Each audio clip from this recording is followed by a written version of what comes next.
Kuno National Park in MP was found to be the most suitable for introducing the cheetah because of its habitat and adequate prey base. चीता के अ, अ, लिए Kuno national park जो MP के अंदर है उसको एक मोस्ट सूटेबल पार्क के रूप में माना गया था because south Africa and Namibia से जो चीता लाए गए थे उनके लिए सूटेबल हैबिटेट के लिए कूनो नेशनल पार्क को चूज किया गया बिकॉज कूनो नेशनल पार्क के अंदर चीता के लिए सूटेबल हैबिटेट है और यहाँ पर एडिक्वेट प्रे बेस इन्हें मिल सकता है Cheetah Action Plan (CAP) represents India's ambitious effort to introduce African cheetah into its ecosystem with a focus on both conserving the uh, species and restoring the health of savanna habitat. African cheetah को India में introduce करने के लिए India की तरफ से ambitious efforts किए गए स्पेशली इसके लिए चीता एक्शन प्लान लॉन्च किया गया सो दैट चीता को कंजर्व किया जा सके और इंडिया के अंदर इन्हें फिर से रिस्टोर किया जा सके However, the project has faced several challenges since its inception, including extended captivity of the cheetah and fatalities, raising questions about its long-term prospect. जब से चीता का इंट्रोडक्शन किया गया है इंडिया में साउथ अफ्रीका एंड नामीबिया से सेवरल चैलेंजेस हमने फेस किए हैं इनको प्रोटेक्ट करने के लिए इंक्लूडिंग एक्सटेंडेड कैप्टिविटी चीता का जो कैप्टिविटी है वो एक्सटेंडेड होता चल रहा है फर्टिलिटीज हमें यहाँ पर शो हो रही हैं लॉन्ग टर्म प्रोस्पेक्ट के बारे में यहाँ पर कुछ क्वेश्चंस रेज हो रहे हैं कि चीता को इंडिया के अंदर सर्वाइव कराया जा सकता है या नहीं कराया जा सकता है What is Project Cheetah? Project Cheetah is an Indian initiative to restore the population of cheetah which were declared extinct in country in 1952. Country के अंदर 1952 में चीता को एक्सटिंक्ट एनिमल डिक्लेयर कर दिया गया था इंडिया में बट चीता के पॉपुलेशन को इंडिया के अंदर अगेन रीस्टोर करने के लिए इंडिया की तरफ से एक इनिशिएटिव लिया गया जिसको प्रोजेक्ट चीता के नाम से जानते हैं phase 1 of the project started in 2022 चीता प्रोजेक्ट का जो फेज 1 है वो 2022 में स्टार्ट हो चुका है it involves the translocation of cheetah from South Africa and Namibia to Kuno national Park phase 1 के under South Africa and Namibia से कूनो नेशनल पार्क के लिए चीता का ट्रांसलोकेशन किया गया the project is implemented by NTCA in collaboration with the Madhya Pradesh forest department and wildlife institute of India ये पूरा प्रोजेक्ट एनटीसीए के द्वारा इम्प्लीमेंट किया जा रहा है और इसके साथ Madhya Pradesh forest department and wildlife institute of India collaboration के तौर पर वर्क कर रहे हैं Under phase 2 of the project, India is considering sourcing cheetah from Kenya due to similar habitat. Cheetah will be translocated to Kuno National Park and Gandhi Sagar Wildlife Sanctuary. Phase 2 के अंदर ये considering किया जा रहा है कि इस बार Kenya से चीता लाए जाएंगे बिकॉज केन्या का जो हैबिटेट है वो इंडिया के हैबिटेट के सिमिलर है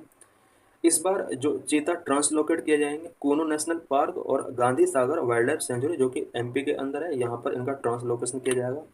Y are the cheetah located in Kuno Kuno के अंदर चीता को क्यों लोकेट किया गया cheetah are located in Kuno because of its habitat and adequate prey base Kuno national park के अंदर चीता के लिए हैबिटेट है और प्रे बेस एडिक्वेट यहाँ पर इसको मिल सकता है But even in Kuno, the cheetah have largely been held captive. A captive breeding facility for African cheetah is being built in the Banni grassland of Kutch, Gujarat Gujarat के कच्छ में African cheetah के लिए breeding facility यहाँ पर तैयार की जा रही है Noradehi Wildlife Sanctuary in MP has also been mentioned as potential site for introducing African cheetah. African cheetah के इंट्रोडक्शन के लिए नौरादेवी वाइल्ड लाइफ सेंचुरी जो कि एमपी के अंदर है इसको भी ऐसा माना जा रहा है कि ये भी पोटेंशियल साइट हो सकती है अफ्रीकन चीता के लिए विल प्रोजेक्ट चीता हैव मेजरेबल आउटकम्स क्या प्रोजेक्ट चीता जो स्टार्ट किया गया था क्या आउटकम्स पॉजिटिव इसका मिला है चीता एक्शन प्लान आउटलाइन बहुत short term and long term success criteria for introducing चीता इन इंडिया इंडिया के अंदर चीता को इंट्रोड्यूस करने के लिए चीता एक्शन प्लान लॉन्च किया गया बट ये long term and short term success criteria यहाँ पर आउटलाइन करता है कुछ लॉन्ग टर्म के हिसाब से इसका सक्सेस देखा जाएगा और कुछ लॉन्ग टर्म के हिसाब से शॉर्ट टर्म और लॉन्ग टर्म के हिसाब से इसका सक्सेस देखा जाएगा in the short term The goals include a 50% survival rate for the first year, cheetah establishing home ranges, successful reproduction in wild, and generating a revenue for local communities through ecotourism.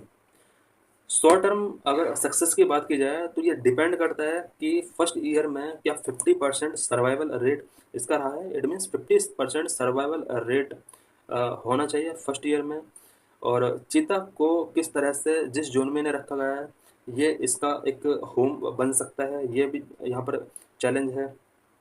World के अंदर चीता का successful reproduction हो पाता है या नहीं, या फिर लोकल कम्युनिटीज के लिए इको टूरिज्म के थ्रू क्या रेवेन्यू जनरेट हो सकता है, तो इस पर डिपेंड करता है शॉर्ट टर्म के जो सक्सेस हैं। These goals are currently not being made due to prolonged captivity, because cheetah का प्रोलॉन्ड कैप्टिविटी किया गया है, इस वजह से ये गोल अभी तक मेड नहीं हुए हैं, विच कंट्रोडिक्ट द प्लान्स ओरिजिनल प्रेस्क्रिप्शन। और प्लान के जो ओरिजिनल प्रेस्क्रिप्शन थे उनका कहीं ना कहीं कंट्रोडिक्शन हो रहा है, बिकॉज ये शॉर्ट टर्म टारगेट अभी अचीव नहीं किए गए हैं। Long term success is the measured by चीता becoming a stable part of the ecosystem with natural survival rate, establishing a viable meta population, improving habitat quality and prey diversity, and benefits local economies through sustainable conservation efforts. Long term success को major करने के लिए जो component हैं वो ये component हैं, जैसे क्या चीता इंडिया के अंदर नेचुरल इकोसिस्टम का एक स्टेबल पार्ट बन सकता है, सर्वाइवल रेट कितना होता है, मेटा पॉपुलेशन क्या इसका हो सकता है इंडिया के अंदर है, हैबिटेट क्वालिटी क्या इम्प्रूव हो सकती है, prey diversity and benefiting local economies through sustainable conservation effort. Sustainable conservation efforts के थ्रू क्या लोकल पीपल को बेनिफिट इससे हो सकता है, तो ये लॉन्ग टर्म सक्सेस इसके थ्रू इवेल्यूट किया जाएगा। Why did so many cheetah die after moving?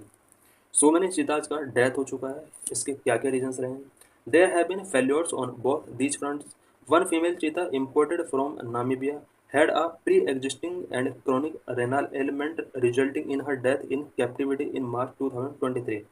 मार्च 2023 में नामीबिया से लाया गया एक फीमेल चीता का डेथ हो जाता है क्रोनिक एंड रेनल एलिमेंट की वजह से। A male from South Africa died in captivity in April 2023 due to suspected hypokalemia and the resulting acute heart failure। अप्रैल 2023 में साउथ अफ्रीका से लाया गया एक मेल चीता हाइपोकेलमिया के थ्रू यहाँ पर हाइपोकेलमिया की वजह से डेथ हो जाती है, स्पेशली इसके अंदर एक्यूट हार्ट फेल्योर की पॉसिबिलिटी बताई जा रही है। Female from South Africa died in captivity in May 2023 as she was mauled by a male coalition in an enclosure while the managers were trying to get her to meet। All three cats died before they were released to adult। In late May month 2023 में भी 4 cups में से 3 cups का यहाँ पर death हो जाता है। Between July 11 and August 2023 2 males from South Africa dead हो जाता है एंड 1 फीमेल फ्रॉम नामीबिया फिर से डेथ हो जाता है। जनवरी 2024 में भी नामीबिया से लाया गया एक फीमेल का डेथ हो जाता है। अगस्त 2024 यानी लास्ट मंथ में भी नामीबिया के एक मेल चीता का डेथ हो जाता है। 2 of the cubs born in a litter of 6 died in June August 2024। only 1 cub's spine was broken। तो यहाँ पर ये कुछ डेथ रेट है इंडिया के अंदर चीता का, जो कि शो करता है कि कहीं ना कहीं हैबिटेट इनके अकॉर्डिंग अभी इन्हें नहीं मिला है।